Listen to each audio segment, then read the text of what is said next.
The accident called rape. Rape is an accident that has planned steps. It is like the process of gradual death. Yet one night is what it takes to see its final fight.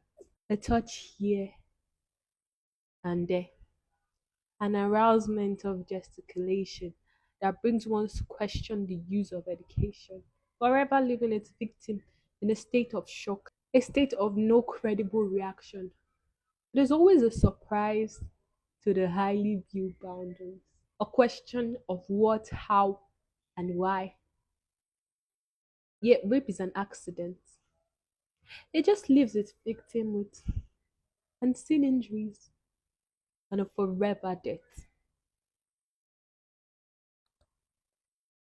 The title of this poem is The Accident Called Rape.